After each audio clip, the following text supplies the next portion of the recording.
estudio y voy a saludar ya inmediatamente a mis dos primeros invitados, el doctor Franklin Moyano. ¿Cómo le va? Bienvenido. ¿Cómo te va, Víctor? Muchísimas gracias por invitarme nuevamente. Un placer estar aquí. Muy bien. Y nuestra psicóloga de cabecera, a quien consultamos cada vez que tenemos que ir por lo emotivo desde la psicología, Ludmila Enríquez. Bienvenida. Buenas noches. Buenas noches, Víctor. Buenas noches, compañeros de hoy. Gracias por la invitación. Ya la licenciada es una más del equipo. Ya es de la casa. Es de la casa, igual que usted. Bueno, han sido convocados en esta noche para conversar sobre lo que tiene que ver con la mujer y una patología médica, cardiológica, que es el infarto de miocardio agudo, que generalmente y estadísticamente está relacionado con el hombre, pero cada vez se dan más casos en mujeres.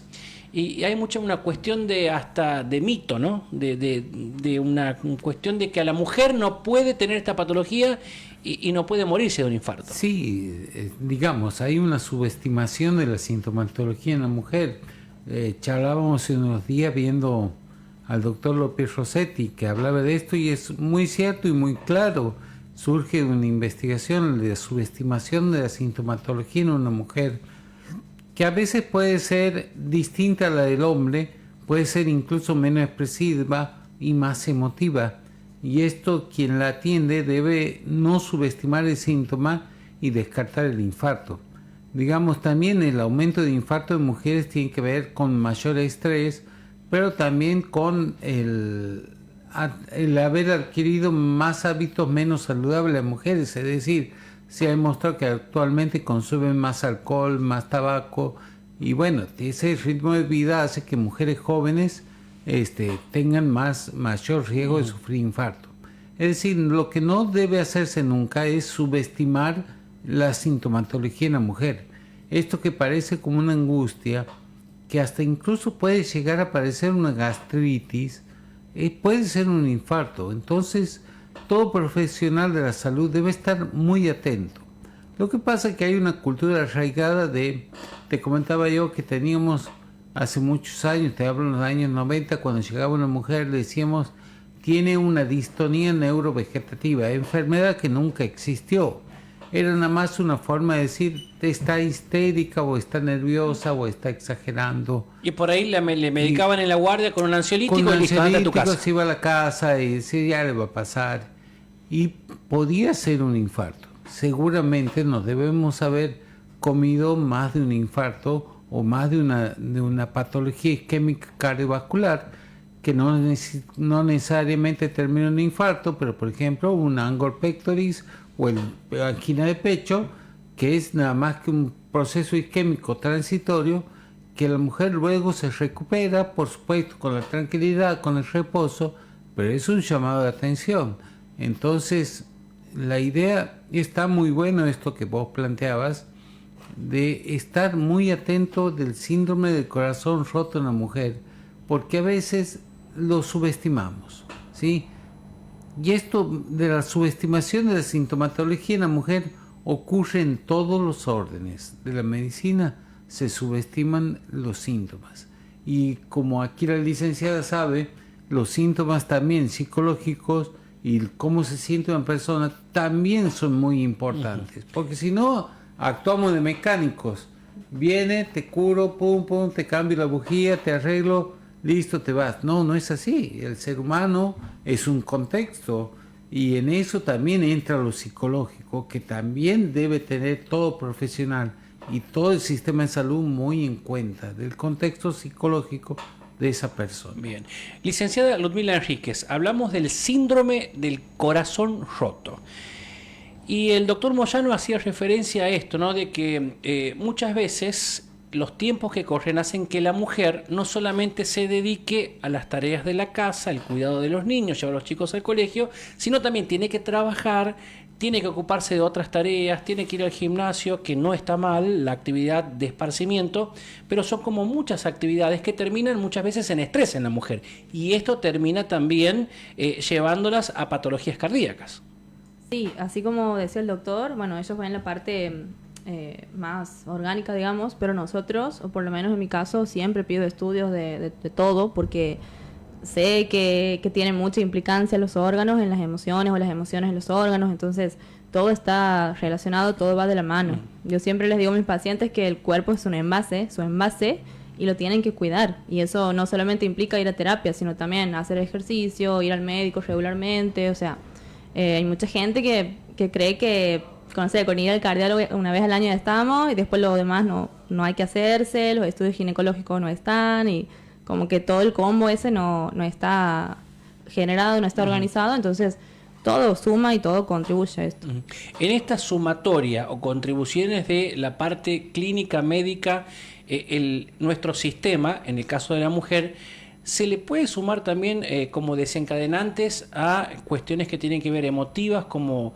la pérdida de un familiar directo, una separación matrimonial, un desengaño amoroso. Psicológicamente se tratan, pero además también pueden influir en la parte clínica de una mujer. Sí, obviamente tiene muchísima influencia y no solamente en esto del corazón roto, ahí aparece ansiedad, depresión, bueno, un montón de cosas que hoy tienen nombre, ¿no? Antes eran cuestiones que, como decía el doctor aquí, antes le poníamos nombre a la histérica, así como nombre raro, como para que no se enoje. Distonía neurovegetativa, o sea, no tenía ninguna relación con nada. Claro, y ahora tiene todo nombre y está bueno, la etiqueta está buena, no para decir, este es una persona con ansiedad, sino para poder entender el síntoma, de dónde viene y poder tratarlo, poder tomar cartas en el asunto, digamos. Claro, porque la idea de esta charla en esta noche era conversar con el doctor Moyano, que es ginecólogo, pero el ginecólogo es como el médico de cabecera de una mujer. Esto es así. Después se desprende, me parece, todo. Medio psicólogo también. Medio psicólogo también. Todo un poco. Y con Ludmila también la parte psicológica, la parte emotiva. Y algo que me parecía muy importante, que lo hacía referencia el doctor, era esto, ¿no? De que muchas veces se etiqueta a la mujer, o se etiquetaba afortunadamente, y ya no se lleva a cabo esa práctica, de que caía la guardia con algún síntoma cardíaco, pero le decían, no, estás histérica, toma un ansiolítico y andate a tu casa. Esto era de subestimar una patología, ¿no?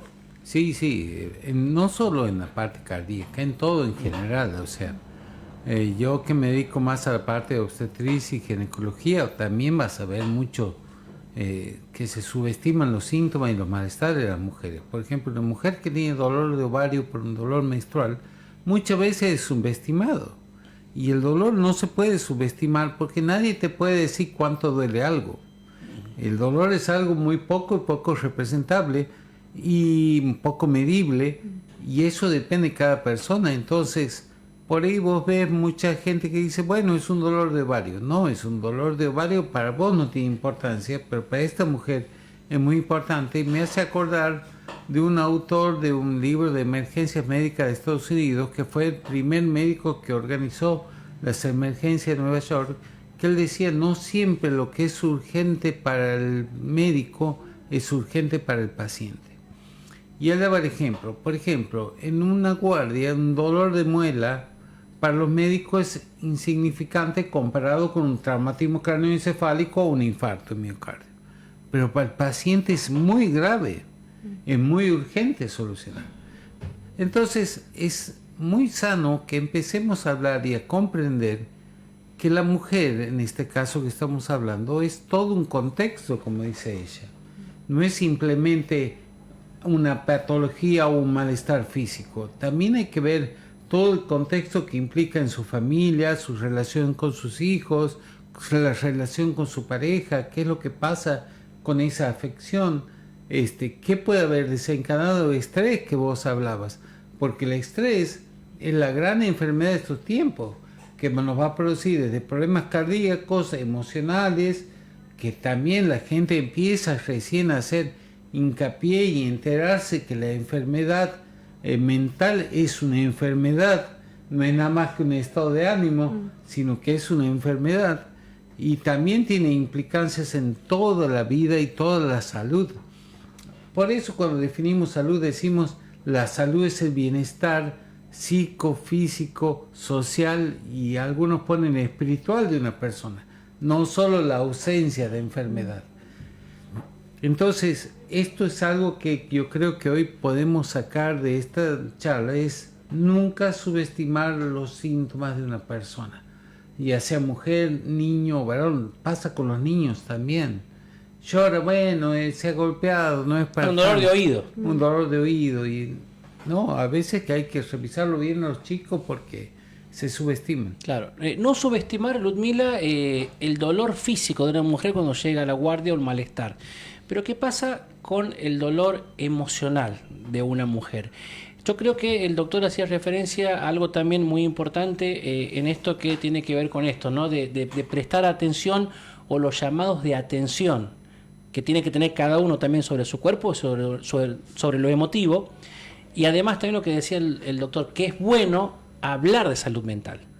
Sí, está genial hablar de salud mental, Sí. pero hasta el día de hoy se nota como, obviamente ha avanzado muchísimo, pero todavía se nota una resistencia y por parte de las personas en general, y van a la guardia, no sé, por un dolor en el pecho o lo que sea, y nunca lo asocian a lo emocional o a lo mental. Siempre es como, me está dando un infarto o estoy teniendo un ataque, no sé, de algo, pero nunca lo asocian a eso. Y recién cuando pasan por 50 guardias se dan cuenta o les dice a alguien, porque también algunos médicos son como reacios a esto, y les dicen, che, ¿no has tenido alguna situación de estrés, alguna situación fuerte emocionalmente? Ahí sí, empiezan a pensar los pacientes y recién llegan al psiquiatra o al psicólogo, como que es la última salida, digamos. Pregunta. Por descarte. Claro. Sí, lamentablemente. Mira, me acabas de generar en mí una duda. Vos como psicóloga y después va el doctor Moyano como ginecólogo. ¿Qué te parece de que una guardia de hospital sea incluido en el servicio de emergencias un psicólogo, un psiquiatra? No, y buenísimo. O sea, Sería genial. Sería genial, sería lo ideal, porque ahora, como decía recién el doctor, nuestra salud mental, o sea, nuestro concepto de salud mental incluye todo esto, lo económico, lo social, lo espiritual, toda una cuestión de factores que influyen en el humano, digamos. No es solamente el estado físico de bienestar y listo. Ahora es todo, y hasta lo externo influye en el estado de ánimo.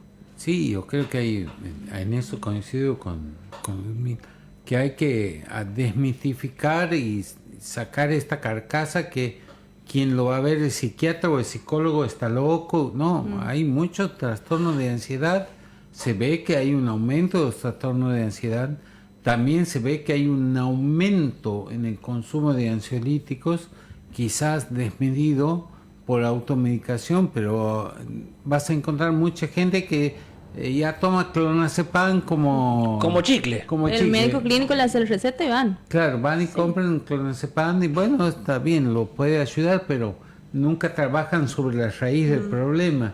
Y Sí. eso es el tema, es trabajar con la medicación para disminuir la ansiedad, pero trabajar con el psicólogo para encontrar la raíz del problema. Y ahí está la nueva cultura médica que debemos generar. Es decir, los problemas de ansiedad son muy comunes, incluso en la guardia. Ha pasado muchas veces que te llega un paciente o una paciente con falta de aire. Y vos le escuchas los pulmones y le entra bien el aire. Pero el paciente dice, no respiro bien, falta el aire.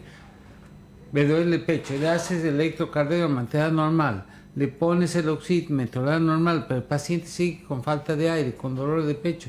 Y en realidad es una crisis de ansiedad, una crisis de angustia, que también debe ser tratada. No puede decir, no tiene nada, anda, no sé, ven. No, hay que tratarlo. Por eso iba mi pregunta a Ludmila, ¿no? De generar como un equipo multidisciplinario en las guardias, porque yo me imagino que un médico clínico no puede diagnosticar un trastorno de ansiedad o un cuadro de ansiedad. Y me parece que se necesita más que síntomas, un seguimiento de como decía recién, de todos los factores que influyen en la vida y ver qué es lo que está causando. Por eso lo que hacemos en terapia es indagar, rastrear el origen, como decía usted, de dónde está esa molestia, digamos, que le va generando los síntomas. Claro, pero en el caso, por ejemplo, de terapia, lleva un tiempo. Claro, es un proceso. Un proceso. Ahora, ¿qué pasa? Lo más inmediato en una guardia. Claro, la pastilla. La pastilla. Ahí está. Y te vas a tu casa. Claro. Y ahí subestimas lo que le puede estar pasando a esa mujer. Sí, por ahí, no sé, mi recomendación desde mi lugar, que yo lo veo mucho, a esto de la ansiedad y que en las guardias generalmente no se dice, bueno, podrías ir a terapia, podrías ir no sé, visitar a un psiquiatra. No se dice esto y el paciente va rebotando porque no entiende qué le pasa. Hasta que quizás por descarte terminan los Así que psicólogos. alguna persona le dice, ¿por qué no intentas con...? Y así, así. Ahora, Pero así. hay algo bueno en todo esto, ¿no? Hay algo que las mujeres mismas están cambiando el paradigma. Es decir, vos notas que las mujeres son mucho más aplicadas en sus controles que los hombres. Y eso hace la diferencia. Cuando vos ves la estadística de mortalidad, ves que hay más mujeres a partir de los 50 años, las mujeres empiezan a ganar más años de vida que los varones. Y eso tiene que ver en parte con la conciencia de su autocuidado. Entonces yo tengo chicas muy jovencitas que ya van a hacerse sus controles ginecológicos solas, por pura conciencia. Entonces las mujeres mismas están cambiando este modelo de atención y están haciéndose cargo de su salud y son más conscientes que deben cuidarse y deben hacer los controles. Entonces eso le va asegurando mayor longevidad. Claro. Y yo me imagino, Ludmila, como mujer y como profesional, ¿no? También tiene que ver mucho esto porque quizá había temas que eran tabú, por ejemplo, de hablarlos en familia, de hablar mamá con hija, el tema de la menstruación, el tema de los métodos anticonceptivos. Vos en consultorio, ¿tratás estos temas? Digamos, ¿viene mamá con nena como una especie de guía o de acompañamiento para hablar sobre temas que quizás resulta también para muchas mamás tabúes Pudoroso. o pudorosos? Sí, más que nada con mujeres adultas o jóvenes que por ahí nunca han tenido ese feedback con su mamá o con su figura femenina y que desconocen, o sea, no están informadas. Sí, bueno, porque he leído en Google todo esto, pero no están informadas de los procesos hormonales, del ciclo de la menstruación, o sea, todo esto sí lo trabajamos también. Es psicoeducación, o sea, como que todo eso lo vamos, el autocuidado, lo vamos generando y nada, y se vaya reproduciendo, digamos, en su vida. Claro, y volvamos al tema del dolor que hacía referencia el doctor Moyano, que está el dolor físico, el dolor clínico detectado por el profesional médico. ¿Qué pasa con el dolor emocional? Sí necesita, obviamente, un acompañamiento, una terapia para sanar ese dolor emocional, que puede terminar en un infarto de miocardio agudo. Uh-huh. Sí, porque como decía hace ratito, que si no conocen el origen, van a ir constantemente buscando lo físico nada más. Y lo físico siempre va a dar bien o mal un momento y después se va a normalizar. Porque no se registra cuál es la emoción que está apareciendo en ese momento. Entonces sí, hay que prestar atención. Cuando siento un nudito en el pecho, eso ya es una señal, es una alarma, una alerta que nos dice que algo tenemos que hacer, algo está pasando. Como, ataques de pánico, por ejemplo. Sí, puede ser. O ansiedad. Angustia. Uh-huh. ¿Y cómo se canaliza eso? ¿Cómo una persona con ansiedad o con angustia lo puede canalizar? Primero, alivia mucho hablar. O sea, el hablar es como que libera. Y llorar. Llorar es como la primera reacción cuando uno tiene una angustia atravesada. Y después, bueno, hay formas de relajación, hay ejercicios de dibujar, de pintar, de escribir. Uso mucho yo la escritura porque es una forma de plasmar en el papel lo que estoy sintiendo y de paso leer y darme cuenta de que estoy registrando esa emoción. Que quizás muchas veces con palabras no te sale o ante otra persona. Tal cual. El escribir tus problemas sana. Ayuda mucho. Ayuda, no sana. Sanamos en un proceso. Porque no... A ver, vos estás mal y me vas a decir, he escrito 10 hojas y he sanado. Y no, o sea... Es todo un acompañamiento también del profesional. Sí, es un proceso del profesional, del paciente, de la familia, del entorno, porque el entorno es importantísimo. O sea, todo tiene que estar equilibrado y en la medida que eso se equilibre se va a generar ese bienestar. Doctor, con respecto a estas prácticas muchas veces que quizás afortunadamente van quedando en el tiempo o obsoletas de subestimar en la guardia en un hospital a la mujer cuando llega. Afortunadamente esto está cambiando. Las nuevas generaciones de médicos observan de otra manera, miran de otra manera, analizan de otra manera. Hay otra formación médica desde muchos puntos de vista. Vos calculás que yo me he recibido en el año 2002 y no teníamos formación en género. Y ahora todo médico debe tener formación en género.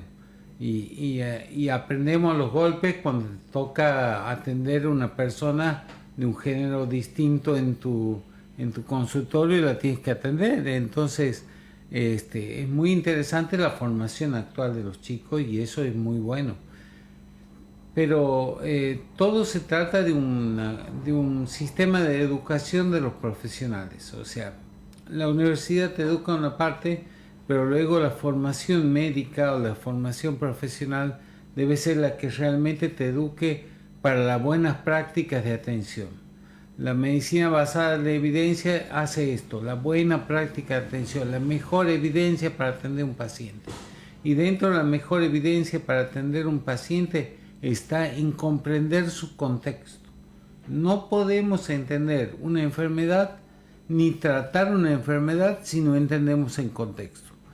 Por ejemplo, yo no puedo dar un medicamento demasiado caro a una paciente que no lo va a poder comprar. Entonces tengo que conocer el contexto, porque al final no le estoy dando una solución, le estoy trayendo un problema. Entonces tengo que ver cómo soluciono en esa paciente el problema. Lo que decía la licenciada tiene mucha razón. Después, cómo la ayudamos a canalizar dentro de su patología. Por ejemplo, una paciente que tiene una patología neoplasia, un cáncer.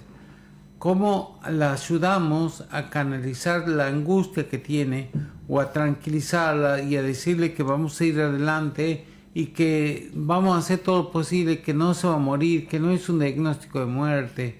Pasaba hasta hace unos años con el HIV que había que explicar que ya no era mortal como antes, que iba a ser el tratamiento. Nos pasa todavía con el HPV, que mujeres que se enteran que tienen HPV y vienen desesperadas, angustiadas, llorando, pensando que ya tienen cáncer y que tienen los días contados, y empezar a explicar todo eso. Entonces uno debe educar, debe escuchar, debe hablar, debe tener mejor comunicación con el paciente, y yo creo que es la nueva formación del paciente. Creo que holística se dice, que es que saben más los psicólogos. Sí, está de moda el holístico. Más holístico, de entender el contexto del paciente. Como te decía hace un rato, no podemos ser mecánicos. Tenemos que ser personas que vemos en integridad todo lo que pasa. Ludmila, poner esto de énfasis, ¿no? Lo humano, lo más humano, más allá de toda la práctica o técnica que pueda tener un médico o un profesional de salud mental, ir más a lo humano, ¿no? Sí, lo admiro a usted porque la verdad que me ha roto los paradigmas ahí.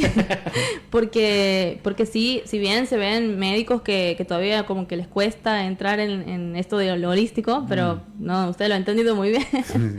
y sí, la verdad que lo humano es lo primero que todos debemos ver como profesionales de la salud, porque estamos con una persona padeciente, digamos. Entonces, eso es lo que tiene que hacernos hacer el clic. Bien. Sí. A mí me pasó muchas veces, y me pasa muchas veces, pacientes que simplemente van a conversar. O sea, son pacientes que necesitan descargar. Y van a buscarme no porque sea psicólogo ni porque le dé ninguna solución, sino porque tienen confianza de años de conocernos, de atender hijos. Y van simplemente a descargar la angustia que tienen y a contarme qué es lo que pasa. Y me justifican una patología muy banal, pero son 20, 30 minutos de charlar sobre el problema que tiene. Bueno, ahí le puede derivar a todas esas pacientes. Y eso es terapéutico, ¿no? Eso que hacen con ustedes es terapéutico. Claro, ¿no? van a hablar. Y yo lo tomo como eso, como terapéutico. Lo tomo como parte de mi profesión. Está bien, yo no soy psicólogo, no tengo entrenamiento de psiquiatra tampoco. Por eso tampoco me atrevo a medicar psiquiátricamente. Pero sí, por ahí logro entender que hay gente que viene con problemas simples, que bueno, los charlos, y hay veces que los problemas son mucho más complejos, los miedos son complejos, cosas que van interrumpiendo la vida en pareja o la vida familiar, que tienen que ver con problemas mucho más profundos, que necesitan una terapia con un psicólogo, que necesita hablar, que necesitan indagar de dónde viene. Entonces es muy importante hablar. Por ejemplo, hay una patología muy reconocida que es el vaginismo, que es el dolor de la mujer al tener relaciones. Y hay una importante relación con las experiencias anteriores, y muchas veces ha pasado que tienen relaciones con experiencias de abusos sexuales, que eso no te lo cuentan, pero que hasta puede pasar que se lo hayan olvidado porque era de niño. Entonces cuando van a un psicólogo y el psicólogo indaga y hacen como hacen ustedes, meterse. Metemos el dedo en la llaga. Más bien, más adentro. Bueno, son especialistas en eso, en escucharte decir una palabra así, pero vos has dicho... Claro. ¿De dónde? Y sí, es importante trabajar con un psicólogo también. El equipo médico tiene que tener un psicólogo de referencia. Bueno, y en su área, en su especialidad, también entraría lo que es la depresión posparto. Sí, ¿Lo tratás vos, Ludmila? Sí, porque es como una patología que todavía no... Subestimada también. Sí, es como ¿También? que no, has tenido tu hijo y tienes que hacer todo, o sea, tienes que atenderlo, tienes que cuidarlo, tienes que estar. Y algunas personas no entienden que algunas madres no pueden, o sea, no pueden. O las primerizas, me La imagino. otra vez subí yo una publicación sobre depresión postparto y subí un video de una mujer que había sufrido depresión postparto y ella decía, nadie me entendía, que yo sentía rechazo por mi hijo. Y decía, qué pena que mi hijo sienta el rechazo mío. Y no daba más. Y hasta que un día les ha dicho a la madre y a la suegra, si yo vuelvo y está el bebé, me quiero ir. O sea, llegaba a ese punto, pero nadie le entendía que estaba pasando por un proceso de depresión postparto y que necesitaba hacer tratamiento, hasta que fue asistida por profesionales, le hicieron el tratamiento y logró pasar, pero le llevó un año de sufrimiento, porque no es un malestar, no es una cuestión de onda, como yo les digo. La gente no entiende lo que es la depresión. La gente cree que la depresión es estar un poquito triste y no, la depresión es un cuadro muy complejo y muy doloroso para la persona que lo sufre. Y es lo que decía ella, gente que va rebotando de médico en médico, buscando que sea el neurólogo, el cardiólogo, el ginecólogo, las hormonas, y nadie piensa que está en un estado de depresión. Y eso es un tema grave que hay que abordarlo, pensarlo, y uno lo debe tener como profesional en la cabeza. Sí, también imaginemos que esa mujer que está sufriendo la depresión postparto de por sí se siente mal porque rechaza a su hijo, y que venga otra persona y le imponga la maternidad, digamos, es como muy fuerte. O sea, es como en la sociedad no se acepta que una madre no ame o rechace a su hijo. Entonces es estigmatizada también. Por eso es que muchas veces se callan. Y pasa con muchas cosas. La verdad que tienes razón eso lo que dice. Hay que comprender a la mujer cuando uno ve esas cosas, no juzgarla, sino tratar de entender qué es lo que pasa. El gran problema es que la mayoría de las veces son juzgadas. Entonces dice, qué mala madre, ¿qué te pasa? Estás loca, ¿cómo no vas a querer? Pero nadie comprende que está sufriendo.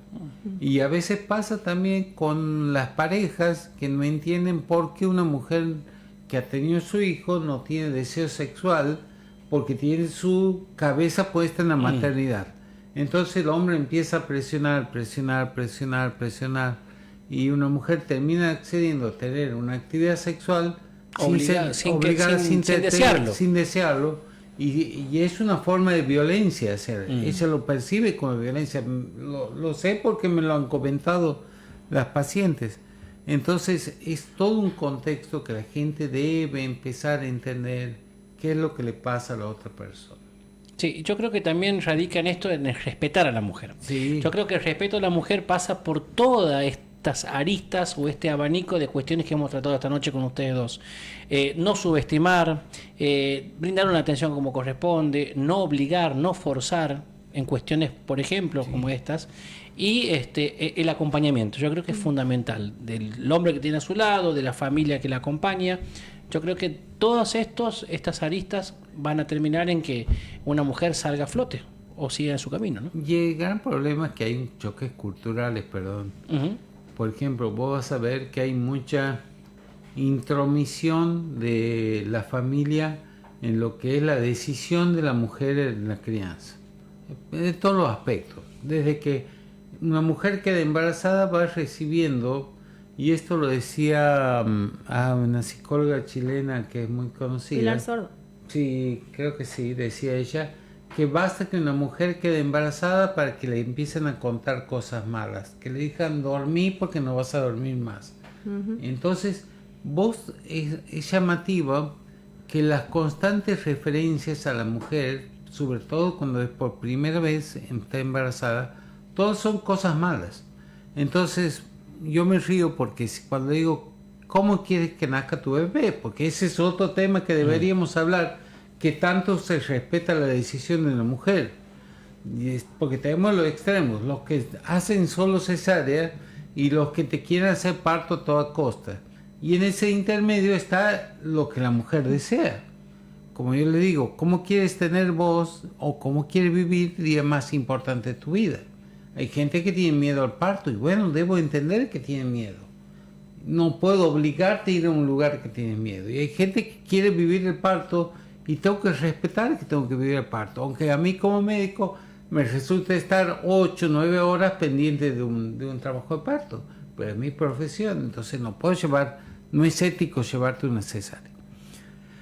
Pero siempre va a sentir lo malo de eso. Es decir, si la mujer tiene parto va a decir no, porque mira, a una le han hecho pasar la hora y cuando le han hecho la episiotomía le han hecho no sé cuántos puntos que no se podía sentar y puede que no pase eso. Y a otro que se dice no, está en cesárea, mira que ella tenía cesárea y no se podía mover por un mes. Cuando las experiencias son individuales. Diferentes, claro.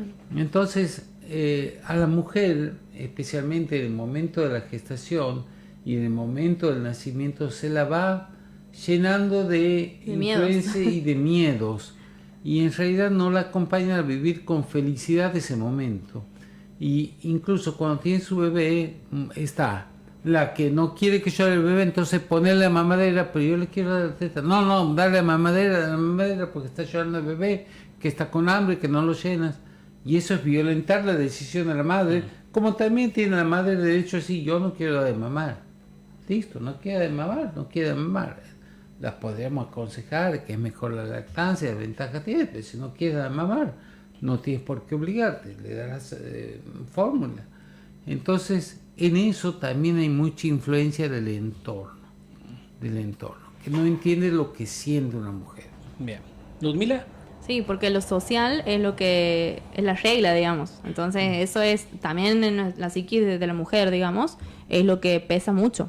Es como que si me salgo de esa regla, ya estoy rompiendo con lo socialmente demandado.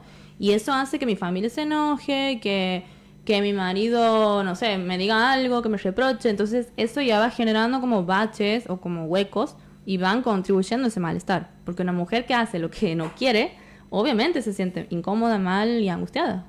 O como hablábamos al principio, antes de comenzar con la entrevista, esto de que hay mujeres que no quieren ser más mamás y dicen, no, me quiero ligar las trompas. No, y el médico dice, no, pero sos joven. No, hay que respetar en todos los ámbitos, en todos los sentidos. La típica es, no, pero te puedes arrepentir en unos años.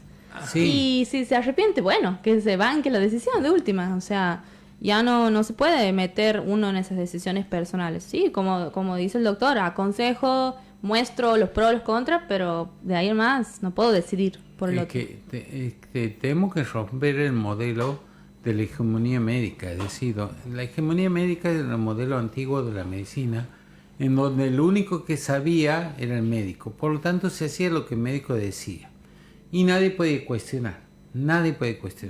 Es decir, una mujer decía, no quiero tener parto, y el médico decía, vos vas a tener parto. ¿Por qué? Porque yo lo he decidido. Listo, no había nada, nadie cuestionaba. Era incuestionable la decisión médica. Y tenemos que entender que toda la medicina tiene un contexto de una persona. Volvemos a hablar, la persona y su contexto. No puedes obligar a alguien a ir a un lugar donde tiene miedo. Entonces yo entiendo muchas veces, y es mi discusión con mucha gente que trabaja en el sector público, donde tienen parámetros de no tener más de un 20% de cesáreas. Perfecto. Ahora, ¿vale la pena tener una mujer 24 horas en trabajo de parto? ¿Vale la pena exponerla a una mujer, a un bebé de más de 4 kilos? ¿Vale la pena hacerla sentir que sufre o correr el riesgo que el bebé no nazca bien por tanto tiempo o que esté sola, aislada en un trabajo de parto. Entonces, esos cuestionamientos tenemos que empezar a hacernos todos como sociedad. Es decir, hasta qué punto respetamos la decisión de la mujer. Si una mujer me dice, doctor, me quiero ligar, bueno, yo te explico, mira, la ligadura es esto, es esto, es esto, esto es irreversible o difícilmente reversible, porque después está la propaganda de aquellos médicos inescrupulosos que te aseguran 100% de reversibilidad de la ligadura de trompas, cuando no es así. Y esto es irreversible, no va a poder tener más hijos, pues si tu decisión ya lo sabes,